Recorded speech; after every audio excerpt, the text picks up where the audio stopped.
Мы сегодня находимся в крестьянском хозяйстве НИИ. Это предприятие занимается рассадой, как рассадой цветов, так и овощей. На сегодня уже сейчас можно приобретать рассаду цветов различных типов. Мы поинтересовались, какая рассада сегодня уже готова для наших жителей города Якутска.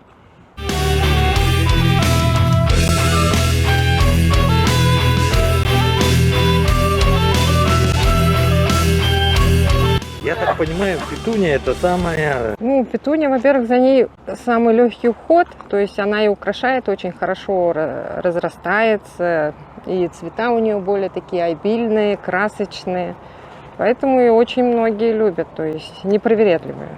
У нас есть, конечно, в продаже еще и такие на любителей, то есть черная петуния, махровые мы сажаем, ромашки в этом году как никогда прям улетают у нас.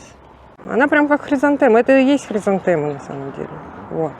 Просто она прям, куст будет очень широкий такой. И вообще ромашка очень такой нежный, наверное, цветок детства очень многие. У нас сейчас мода идет, ну, не на цветы, наверное, больше идет на зелень, то есть без цветов.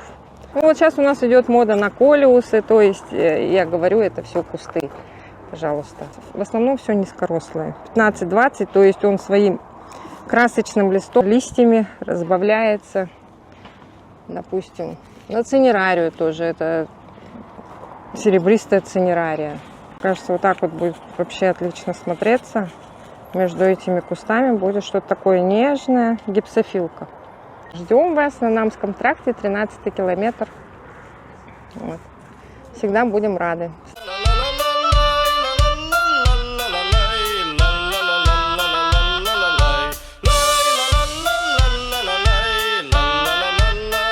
Во-первых, поздравляю с наступающим летом.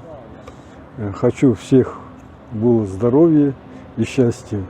И украсили нашими цветами ваши огороды и цветы, палисадники, ну и город, конечно, в первую очередь.